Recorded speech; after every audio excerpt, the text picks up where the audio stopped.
North Karnataka ಅಂತಂದ್ರ ಬದ್ನಿಕಾಯಿ ಎಣ್ಗಾಯಿ ಮಸ್ಟ್. ಯಾರಾರ ಬರ್ಲಿ ನಮ್ಮ ರೆಸ್ಟೋರೆಂಟ್ಗ ಕೇಳ್ತಾರ ಭಾಜಿ ಏನೈತ್ರಿ, ಬದ್ನಿಕಾಯಿ ಎಣ್ಗಾಯಿ ಐತಲ್ರಿ ಇವತ್ತು ಅಂತ ಹೇಳಿ. ಇನ್ ಕೇಸ್ ನಾವು ಬದ್ನಿಕಾಯಿ ಎಣ್ಗಾಯಿ ಮಾಡಿರ್ಲಿಲ್ಲ ಅಂದ್ರೆ ಇವತ್ತು ಯಾಕ್ರಿ ಬದ್ನಿಕಾಯಿ ಇಲ್ಲ ಅಂತ ಕೇಳ್ತಾರ. ನಮ್ ನಮ್ದು ನಾರ್ತ್ ಕರ್ನಾಟಕ ಊಟ ಮಾಡಕ್ ಬರಾಕತ್ತಾರ, ಉತ್ತರ ಕರ್ನಾಟಕ ಊಟ ಮಾಡಾಕತ್ತಾರ, ಕೇಳಾಕತ್ತಾರ ಅಂದ್ರ ಬದ್ನಿಕಾಯಿ ಎಣ್ಗಾಯಿ ಇಸ್ ಮಸ್ಟ್. ಇದು ಭಾಜಿ ಮಾಡೋದು ಬಹಳ ಸಿಂಪಲ್ ಪ್ರೊಸೆಸ್ ಐತಿ. ಫಸ್ಟ್ ಬದ್ನಿಕಾಯಿ ಇರ್ತಾವಲ್ಲ ಅವ್ನ ಬಹಳ ಚೆನ್ನಾಗಿರೋ ಇಳೆವು ಮತ್ತ ಮುಳ್ಳಿದ್ದಿದ್ದು ಸೆಲೆಕ್ಟ್ ಮಾಡ್ಕೊಂಬಂದ್ರ ಭಾಳ ಟೇಸ್ಟಿ ಆಗ್ತೈತಿ. ಹಸಿರು ಬದ್ನಿಕಾಯಿ ಸಿಗ್ತಾವ, ಮುಳ್ಳು ಇರ್ತಾವ ಫುಲ್ ಆಗಿ, ಅವು ಇನ್ನ ಟೇಸ್ಟಿ ಅನಿಸ್ತೈತಿ. ಪರ್ಪಲ್ ಬದ್ನಿಕಾಯಿ ಇದ್ರ ಸಣ್ಣ ಸಣ್ಣ ಆರಿಸ್ಕೋಬೇಕ. ಇದ್ರ ಮಸಾಲ ಮಾಡಾಕ ನೀವು ಕೊಬ್ಬರಿ ಹೆಚ್ಕೋಬೇಕ, ಅದ್ರೊಳಗಡೆ ಶೇಂಗಾ ಹುರಿದು ಹಾಕೋಬೇಕ, ಮತ್ತು ಹಸಿ ಮೆಣಸಿನ್ಕಾಯಿ, ಜೀರಿಗೆ, ಉಪ್ಪು, ಹುಣಸೆ ಹಣ್ಣು, ಸ್ವಲ್ಪ ಬೆಲ್ಲ, ಆಮೇಲೆ ಇದು ಎಳ್ಳು, ಜೀರಿಗೆ ಇಷ್ಟು ಹಾಕ್ಕೊಂಡು ಗ್ರೈಂಡ್ ಮಾಡ್ಕೋಬೇಕ. ಬೆಳ್ಳುಳ್ಳಿ ಹಾಕಿ ಗ್ರೈಂಡ್ ಮಾಡ್ಕೋಬೇಕ. ಇದು ಗ್ರೈಂಡ್ ಮಾಡಿದ್ದನ್ನ ಮಸಾಲ ಜೊತೆಗೆ ನೀವು ಸ್ವಲ್ಪ ಎಣ್ಣೆ ಹಾಕ್ಕೊಂಡು ಅದ್ರೊಳಗಡೆ ಸಾಸಿವೆ ಹಾಕ್ಕೊಂಡು ಕರಿಬೇವು ಹಾಕ್ಕೊಂಡು ಇದನ್ನ ತುಂಬಕ್ಕೆ ಸ್ಟಾರ್ಟ್ ಮಾಡ್ಬೇಕು.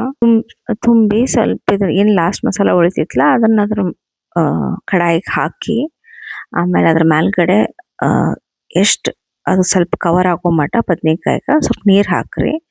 ಆಮೇಲೆ ಸ್ವಲ್ಪ ಜಾಸ್ತಿ ಉರಿದಾಗ ಬೇಯಕ್ಕೆ ಇಡ್ರಿ ಸ್ಟಾರ್ಟಿಂಗ್, ಬದ್ನಿಕಾಯಿ ಸ್ವಲ್ಪ ಸಾಫ್ಟ್ ಆಗೋ ಮಟ್ಟ. ಆಮೇಲೆ ಮೀಡಿಯಂ ಫ್ಲೇಮ್ಗೆ ತೊಗೊಂಬರ್ಬೋದು. ಇದು ಯಾವಾಗ ಕುಕ್ ಮಾಡ್ತಿರ್ತೀರಿ ಮನೆಯೆಲ್ಲ ಘಮ ಘಮ ವಾಸನೆ ಬರ್ತೈತಿ.